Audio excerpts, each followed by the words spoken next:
Assalamualaikum warahmatullahi wabarakatuh. Kali ini yang ingin saya tanyakan adalah arti dari kalimat barang siapa mengenal diri maka mengenal Tuhannya. Selama ini saya belajar makrifat hanya melalui beberapa WA group dan kadangkala bingung sendiri karena ada beberapa pendapat yang berbeda, termasuk diri itu yang mana? Diri itu yang mana? Ruhkah atau jiwakah? Demikian Pak Yai, terima kasih sebelumnya. Assalamualaikum warahmatullahi wabarakatuh. Alhamdulillahirrabbilalamin. Assalamualaikum warahmatullahi wabarakatuh. Bismillahirrahmanirrahim. Menjawab pertanyaan yang pertama, yakni barang siapa mengenal diri maka ia akan mengenal Tuhannya. Bagaimanakah yang dimaksud pertanyaan ini? Bismillahirrahmanirrahim. Man arafa nafsahu faqad arafa rabbahu. Man arafa nafsahu, barang siapa ia mengenal hakikat diri sejatinya yang tak wujud, yang tak hidup, yang tak kuasa, yang tak berilmu, yang tak punya kehendak, yang tak bisa melihat, yang tak bisa mendengar, dan yang tak bisa berkalam-kalam, faqad arafa rabbahu, maka ia akan mengenal Tuhannya lah yang wujud, Tuhannya lah yang hidup, Tuhannya lah yang berkuasa, Tuhannya lah yang berkehendak, Tuhannya lah yang berilmu, Tuhannya lah yang melihat, Tuhannya lah yang mendengar, Tuhannya lah yang berkalam-kalam. Maka dari itu yang dimaksud barang siapa mengenal hakikat diri sejati manusianya, maka pasti ia akan mengenal Tuhannya. Jadi siapakah hakikat diri sejati manusia kita ini? Hakikat diri sejati manusia kita ini adalah makhluk ciptaan Allah. Jangan sekali-kali menjadi Allah. Jangan sekali-kali menduduki Allah. Jangan sekali-kali merampasi seluruh sifat-sifatnya Allah. Inilah yang dimaksud makhluk, yakni makhluk yang tahu dirinya. Sesungguhnya di manakah letak sifat wajib bagi makhluk ini? Sifat wajib bagi makhluk, sifat wajib bagi manusia kita adalah berposisi di dalam sifat muhalnya Allah, yakni sifat kebalikan dari sifatnya Allah yang selama ini kita akui sebagai sifat diri manusia kita. Selama ini kan kita yang jadi Allah, selama ini kan kita yang jadi Tuhan.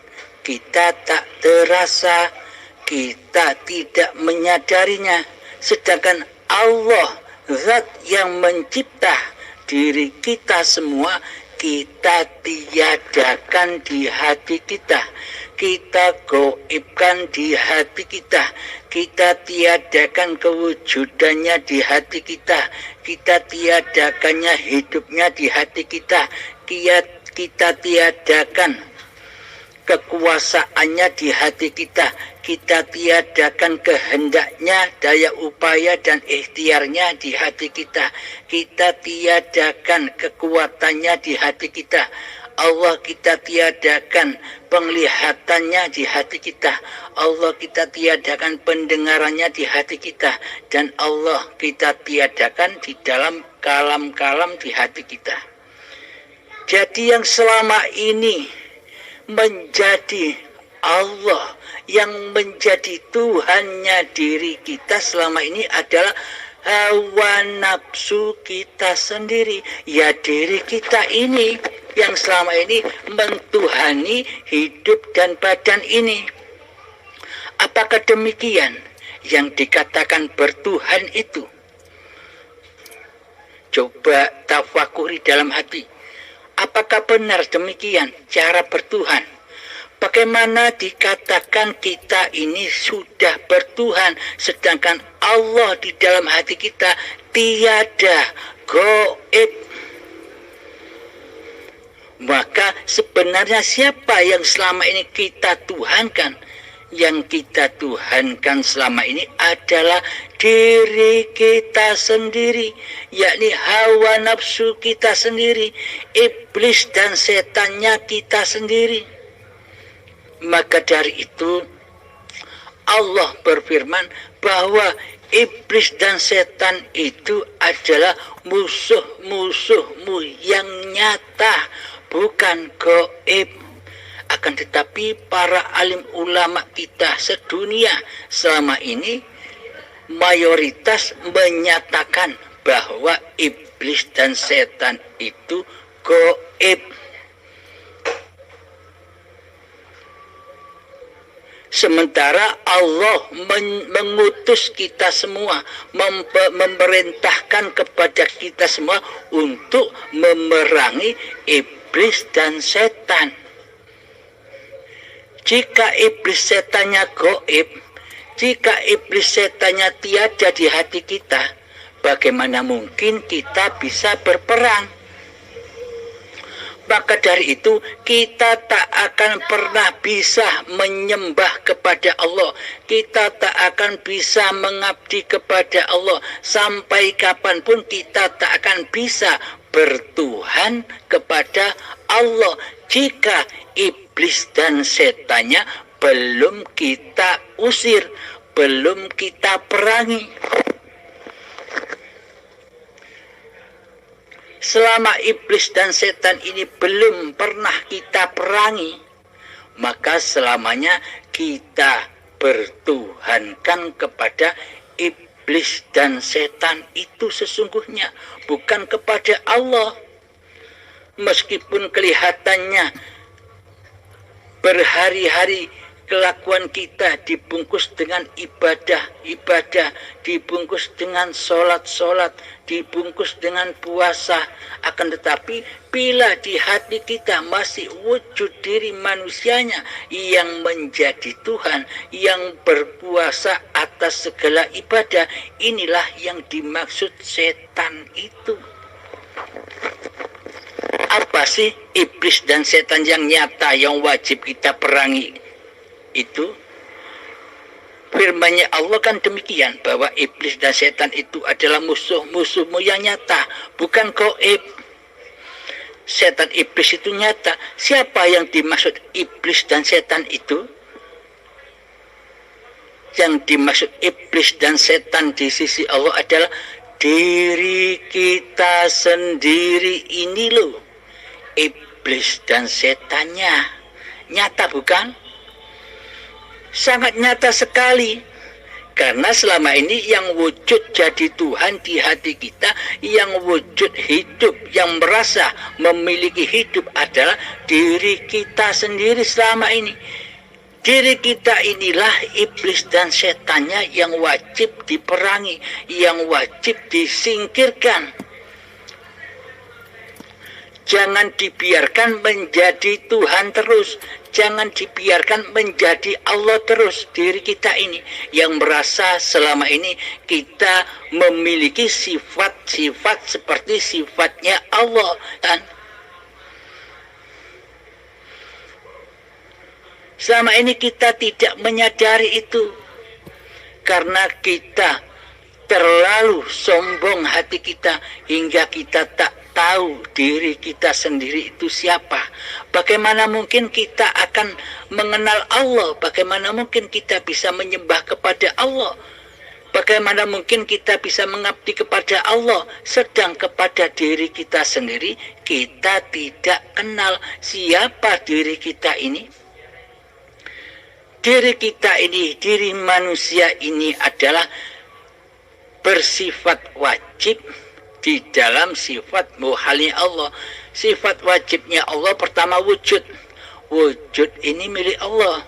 Jadi manusia tak punya wujud. Manusia hanya Adam, kebalikan sifat wujud. Adam itu artinya tiada. Tak ada. Manusia itu aslinya tak ada. Manusia itu hakikatnya tidak ada. Yang ada hanya Allah.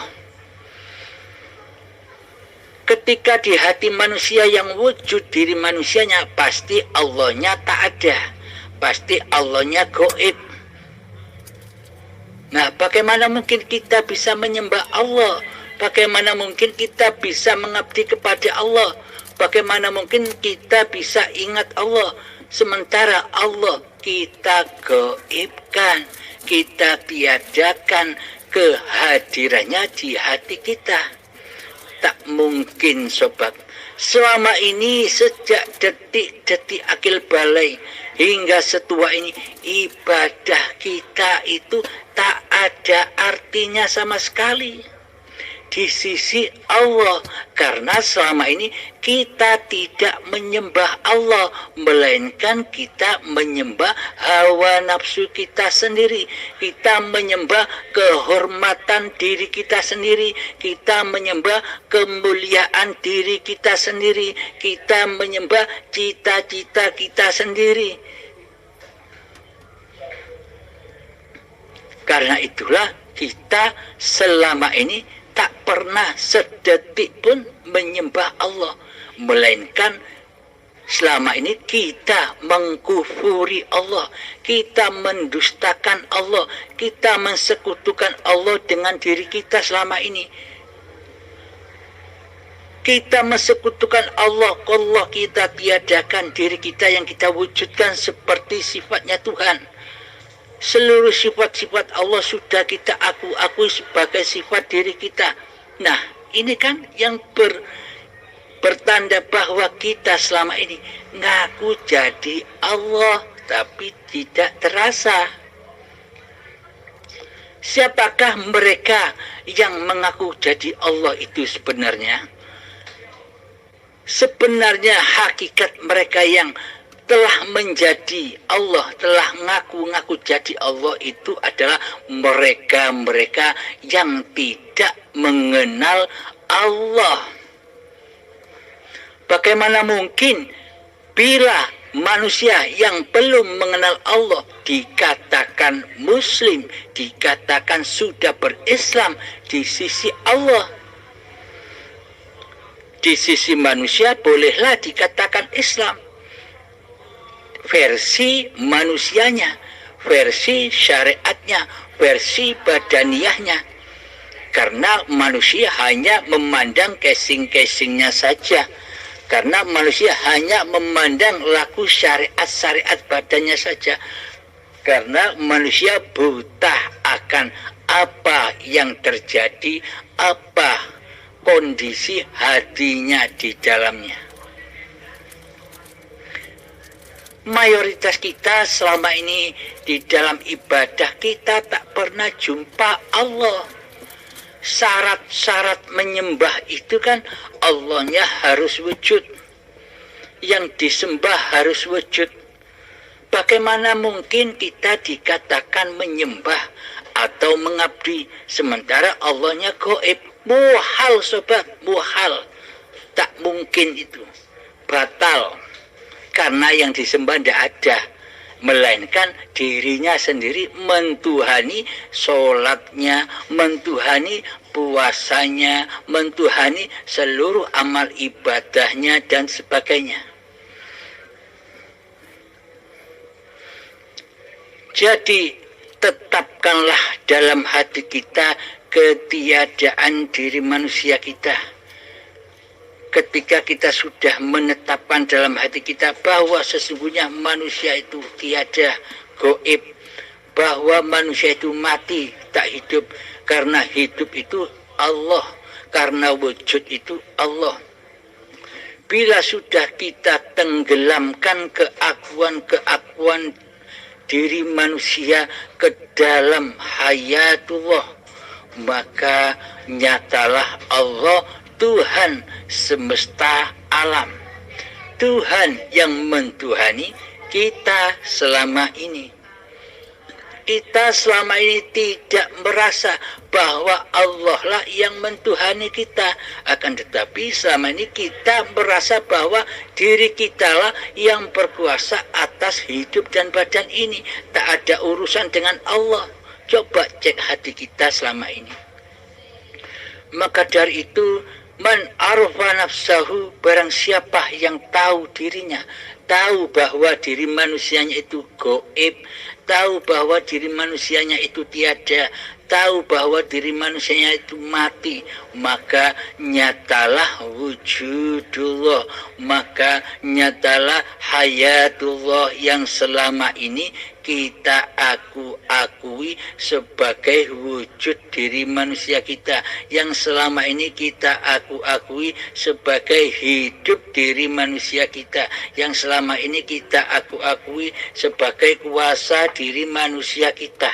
Maka kita akan menyadarinya, oh selama ini ternyata ini Allah, bukan manusianya. Inilah yang disebut man arafa nafsahu, barang siapa yang mengenal diri sejati manusianya yang gaib. Seperti dulu kita gaib, maka kembalilah kepada kegoiban. Seperti dulu kita tiada, maka kembalilah kepada ketiadaan. Maka nyatalah Allah bagimu. Barang siapa yang sudah mengenal, menetapkan hakikat diri sejatinya di hatinya, maka nyatalah Allah baginya. Jadi nyata Allah itu maha nyata. La ilaha illallah al-malikul haqqul mubin. La ilaha illallah, tiada Tuhan selain Allah. Al-malikul haqqul mubin, Allah lah yang maha besar dan maha nyata. Allah nyata bagi siapa? Bagi orang-orang yang sudah mengenal Allah. Bagi orang-orang yang sudah menyembah dan mengabdi kepada Allah dengan sebenar-benarnya mengabdi. Maka Allah hakul mubin, nyata. Terus bagi siapakah Allah itu gaib? Allah maha gaib bagi manusia-manusia yang belum mengenal Tuhannya. Bagi siapakah Allah itu gaib? Bagi manusia-manusia yang tak terasa dan yang tak menyadari bahwa selama ini dirinya sudah berposisi sebagai Allah, sebagai Tuhan. Sedang Allah, sedang Tuhannya, ia tiadakan di hatinya, ia gaibkan di hatinya. Inilah yang dimaksud pertanyaan yang pertama. Barang siapa mengenal diri, maka ia akan mengenal Tuhannya. Jadi ketika aplikasi cara untuk mengaplikasikan ini, contoh ketika kita duduk, nyatakan dalam hati kita bahwa yang duduk ini bukan badan, akan tetapi yang duduk ini adalah hidup. Hiduplah yang mendudukkan badan, bukan badan yang duduk sendiri. Badan tanpa hidup, badan tak akan ada. Badan tanpa hidup, badan tak akan tercipta. Jadi yang duduk, yang mendudukkan badan ini adalah hidup, adalah Allah, bukan diri manusianya. Itulah cara menerapkan di dalam hati, kembangkan di keadaan-keadaan yang lainnya. Inilah jawaban dari pertanyaan Bunda yang pertama. Terus yang ditanyakan lagi bagaimana Bunda? Alhamdulillahirrabbilalamin. Masya Allah, sungguh penjelasannya sangat jelas dan mudah dipahami Pak Yai. Kini sesuai dipahamkan apa itu tafakur. Setelah mengetahuinya, semoga bisa istiqomah bertafakur untuk menjadi pribadi yang lebih baik lagi. Demikian, terima kasih banyak Pak Yai. Semoga senantiasa dalam ridhonya. Amin ya rabbal alamin. Wassalamualaikum warahmatullahi wabarakatuh. Assalamualaikum warahmatullahi wabarakatuh. Lagi nih Pak nanyanya ya. Kali ini saya mau bertanya tentang tafakur. Saya tertarik pernah membaca kalimat bahwa tafakur sesaat lebih baik daripada ibadah sekian tahun. Nah, tafakur itu seperti apa Pak Yai? Mohon penjelasannya. Terima kasih sebelumnya. Assalamualaikum warahmatullahi wabarakatuh. Alhamdulillahirabbil. Pertanyaan yang kedua adalah tentang tafakur. Tafakur sesaat lebih baik daripada ibadah 1000 bulan, yakni ibadah seumur hidup. Sama halnya dengan Lailatul Qadar. Hakikat Lailatul Qadar ini ya tafakur ini yang dimaksud. Ketika manusia tidak tafakur, meskipun ditunggu-tunggu selama bulan Ramadan, tak akan ketemu. Tak akan ketemu, demi Allah tak akan ketemu. Cara menemukan Lailatul Qadar itu adalah belajar ilmu hakikat dan makrifat dulu, baru nanti ketemu. Bila tidak belajar ilmu hakikat dan makrifat, demi Allah seumur hidup tak akan menemukan. Demi Allah. Pertanyaan kedua adalah tentang tafakur. Tafakur sesaat lebih baik daripada umur hidup manusia. Selama hidup, selama 80 tahun kita ibadah terus, kita sholat terus. Akan tetapi yang mentuhani di dalam ibadah, akan tetapi yang mentuhani di seluruh sholat-sholatnya selama hidupnya, selama 80 tahun, selama 1000 bulan adalah dirinya sendiri yang mentuhani di dalamnya. Diri manusianya lah yang mengaku-ngaku bisa sholat dan ibadah. Nah, ini yang disebut kemaksiatan di sisi Allah, meskipun dibungkus dengan ibadah dan sholat. Karena apa sih kok saya sebut kemaksiatan di sisi Allah, meskipun di sisi manusia itu adalah ahli ibadah? Yang saya sebut kesesatan di sisi Allah adalah di dalam hatinya masih belum bertuhankan Allah di dalam sholat dan ibadahnya.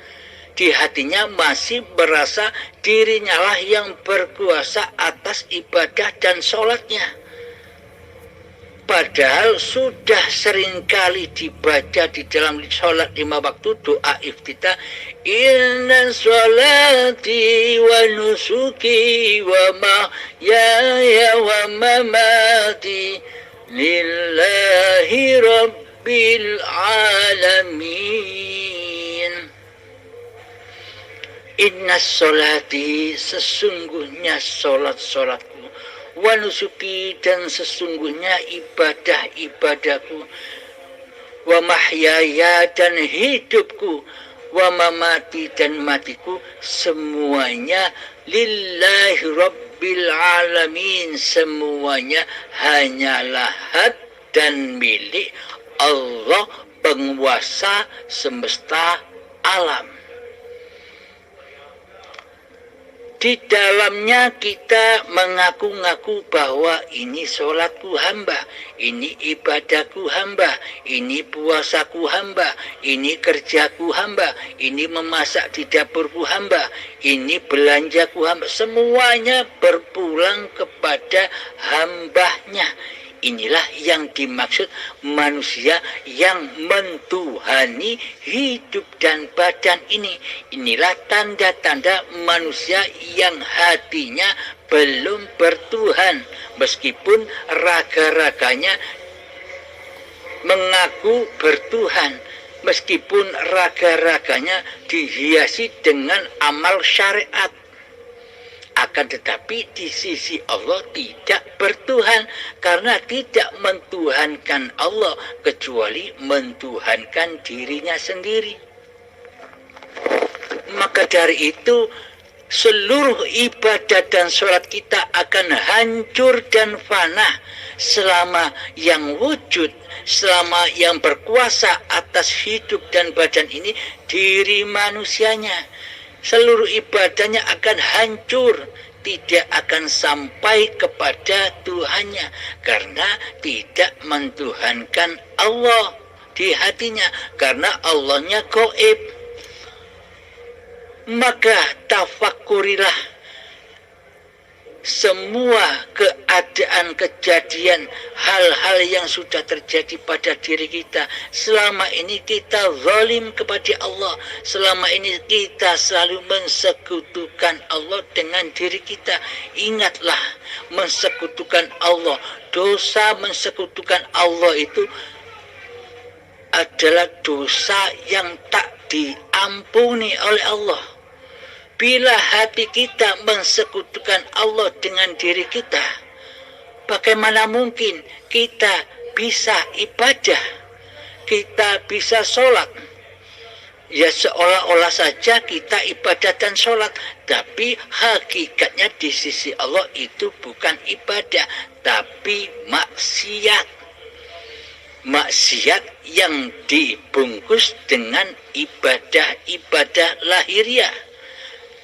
Karena apa?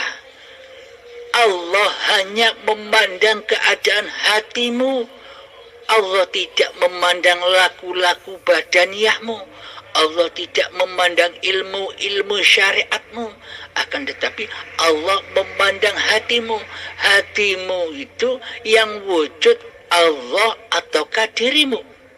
Bila yang wujud diri manusiamu, maka Allah gaib bagimu. Bila di hati nyata wujud Allah yang menghidupi badan-badan ini, maka gaiblah diri manusianya. Kebalikannya, bila manusianya yang jadi Tuhan, bila manusianya yang mentuhani hidup dan badan, maka pasti Allah gaib baginya. Karena manusia yang demikian tak butuh Tuhan, karena ia merasa jadi Tuhan. Sama halnya wayang. Wayang yang sudah merasa bisa menjadi dalang. Jadi wayang tak butuh dalang. Dalangnya ditiadakan. Dalangnya penciptanya digoibkan di hatinya. Sama halnya seperti itu. Nah, apakah disebut bertuhan? Hati manusia yang demikian itu. Bagaimanakah maksud manusia yang sudah bertuhan itu? Yang dimaksud manusia yang sudah bertuhan adalah manusia yang sudah mengenali hakikat diri sejatinya. Maka nyatalah Tuhannya baginya. Bahwa sadarlah ia bahwa selama ini ia dihidupi oleh Allah. Ia dikuasai oleh Allah.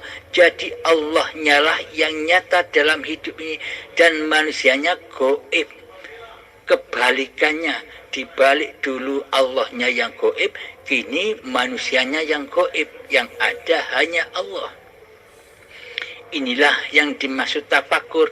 Ketika kita diam merasakan bahwa hidup ini Allah yang menguasai diri manusianya, yang menggerakkan apapun yang ditindak lakukan oleh badan-badan ini. Inilah yang disebut tafakur.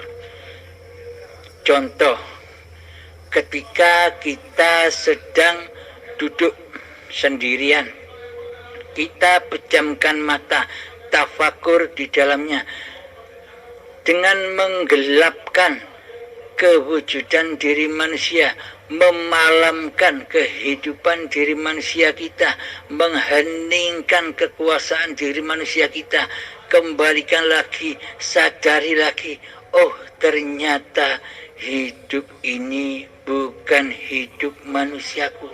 Hidup inilah Allah yang menguasaiku, yang menguasai badan-badan ini sejak dari tanah sampai menjadi bayi hingga saat ini.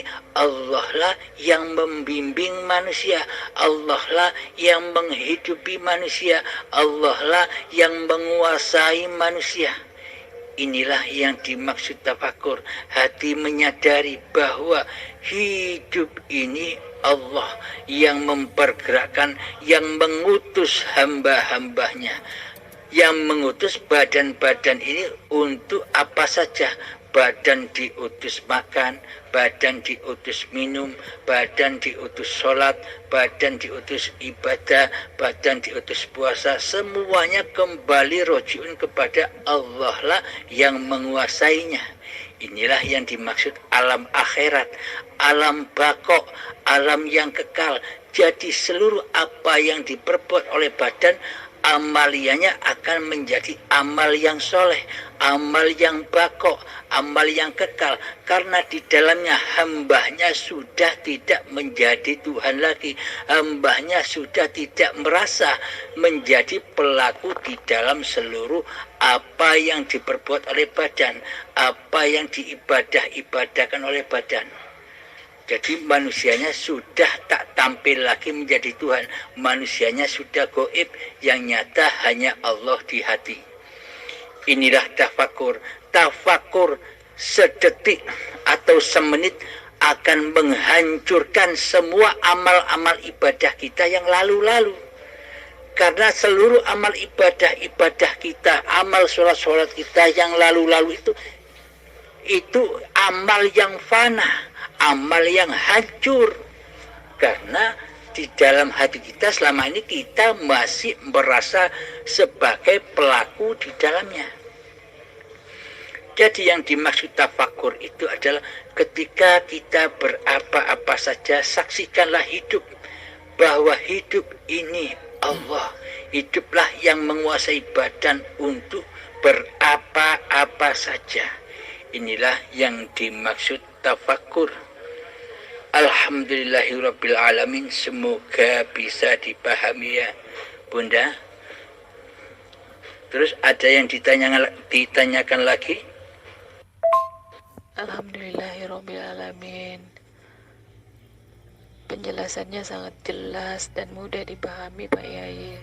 Saya sudah paham makna daripada barang siapa mengenal diri maka mengenal Tuhannya. Benarlah setelah kita mengenal siapa diri kita ini, hakikatnya diri kita ini Adam atau tiada, yang ada hanyalah Allah. Terima kasih banyak Pak Yai. Assalamualaikum warahmatullahi wabarakatuh. Assalamualaikum warahmatullahi wabarakatuh. Kali ini saya mau bertanya tentang sholat daim. Kalau nggak salah itu artinya sholat yang terus-menerus, tidak terbatas waktu dan tempat. Nah, apakah kalau kita bisa mengamalkan sholat daim ini, maka sholat yang 5 waktu itu bisa gugur Pak Yai?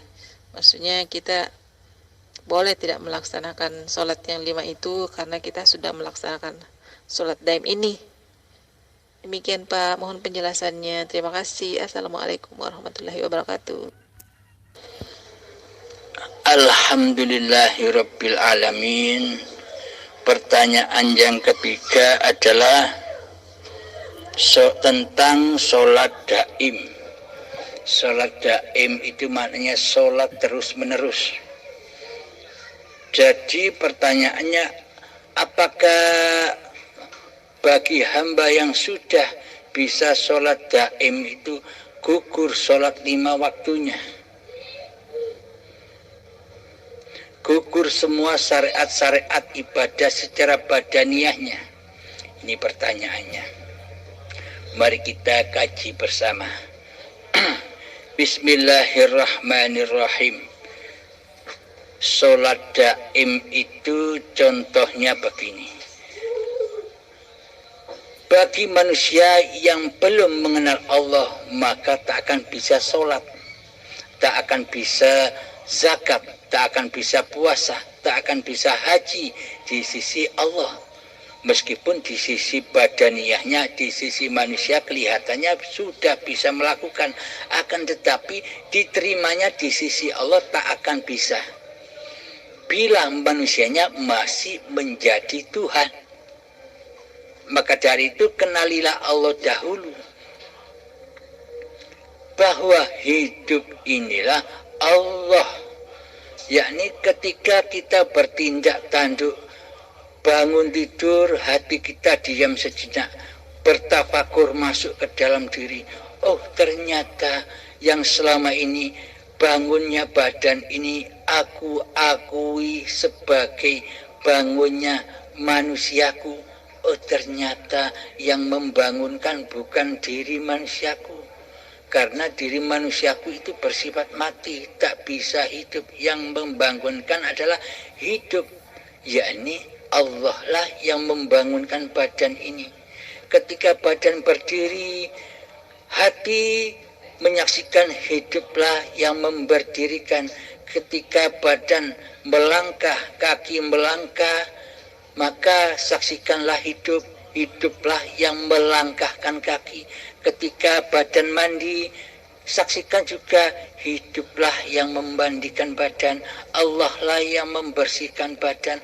Ketika kita sholat, maka hati tetap menyaksikan hidup. Hiduplah yang mengadakan keadaan sholat ini. Hiduplah yang mempergerakkan badan di dalam setiap pergerakan-pergerakan sholat. Dan seluruhnya mohon aplikasi hati, keadaan hati tetap demikian. Inilah yang dinamakan sholat daim. Sholat daim itu apapun yang tergerakkan, apapun kehendak yang ada di badan ini, itu kalau kehendak ini sudah dari Allah, inilah yang dimaksud sholat daim. Jadi ketika manusia sudah mengenal Allah, maka manusia tidak bisa bersyariat lagi. Syariat itu apa sih? Syariat bila di sudut pandang manusia, syariat itu ya syariatnya ibadah badaniyah, syariatnya sholat, puasa, zakat, haji, ibadah-ibadah yang berbau syariat, yang berbau badaniyah. Menurut mayoritas manusia syariat itu demikian. Akan tetapi di sisi Allah syariat itu apa? Syariat itu adalah sejak bangun tidurnya badan sampai tidur kembali, itulah yang dikatakan syariat. Syariatullah. Karena Allah lah yang menghidupi di dalamnya. Jadi manusianya sudah tidak bisa bersyariat lagi. Otomatis manusianya sudah meninggalkan syariat-syariat manusianya. Karena manusianya sudah gaib, bagaimana mungkin manusianya bisa bersyariat? Jika masih manusianya erat dengan syariat manusianya, berarti manusianya masih wujud menjadi Tuhan. Allahnya gaib. Namun bagi manusia yang sudah benar-benar kembali kepada Tuhannya, benar-benar rojiun kepada Tuhannya, maka manusianya pasti sudah meninggalkan syariat-syariat manusianya. Jadi di dalam pergerakan bangun tidur sampai tidur kembali, selama berkegiatan badan ini sudah tidak disyariati manusia lagi. Karena manusianya sudah kembali mengembalikan, mempersembahkan lagi kepada Allah lah yang hidup. Hidup ini Allah. Jadi bukan hak manusia lagi syariat-syariat badan ini. Jadi bila manusia sudah kembali kepada Allah, maka tidak bisa mengurusi syariat-syariat badannya lagi. Bagaimana mungkin manusia mengurusi syariat-syariat badaniyahnya, sedangkan manusianya sudah mati, manusianya sudah gaib, manusianya sudah tidak jadi Tuhan lagi. Jadi seluruh syariat-syariat badannya dikuasai oleh jaiznya Allah. Sudah dikuasai Allah, meskipun kelihatannya badan-badan manusia ini tidak diperjalankan di sholat syariat, atau meskipun badan-badan ini dipergerakkan di dalam sholat syariat, kita sudah tidak peduli lagi, kita tidak mengurus lagi, karena kita sudah ada, kita sudah gaib, semuanya tergantung kejaisan Tuhannya, karena seluruh manusia itu dituhani oleh Allah, dikuasai oleh Allah. Manusia tidak bisa berkuasa sendiri tanpa Allah. Maka dari itu syariat-syariat manusianya pasti ditinggalkannya. Bagi manusia yang sudah mengenal Tuhannya, syariat-syariatnya akan menjadi syariatullah, syariatnya Allah sendiri. Allah lah yang berafal di dalamnya. Jadi manusianya sudah tidak berkuasa menentukan lagi, menentukan badannya harus bersyariat secara syariat ataupun tidak. Jadi manusianya tidak bisa menentukan lagi, karena manusianya sudah tidak menjadi Tuhan lagi, karena manusianya sudah gaib.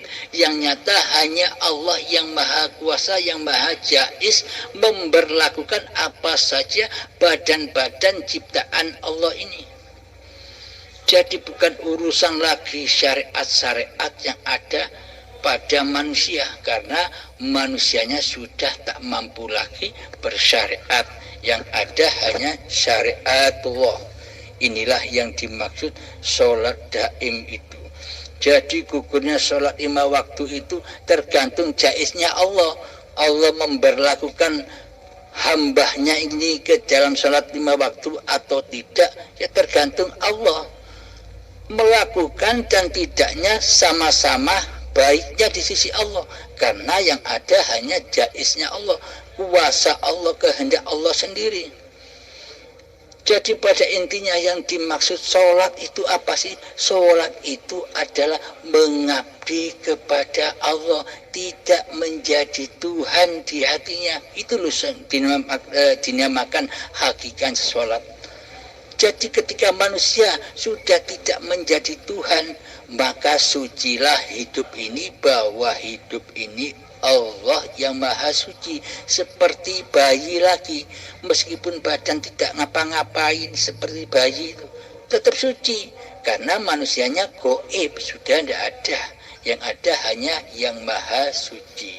Demikian Bunda, saya kira pertanyaan 3 ini sudah saya jawab semua. Semoga bisa dipahami. Assalamualaikum warahmatullahi wabarakatuh. Alhamdulillahirrabbilalamin, Pak Yai. Saya sudah dipahamkan tentang sholat daim maupun apa itu syariatullah. Selama ini rupanya saya salah memahami apa itu syariat. Tapi setelah mendengar penjelasan Pak Yai, akhirnya sudah paham. Terima kasih banyak Pak Yai. Semoga Pak Yai senantiasa dalam ridhonya. Amin ya rabbal alamin. Assalamualaikum warahmatullahi wabarakatuh.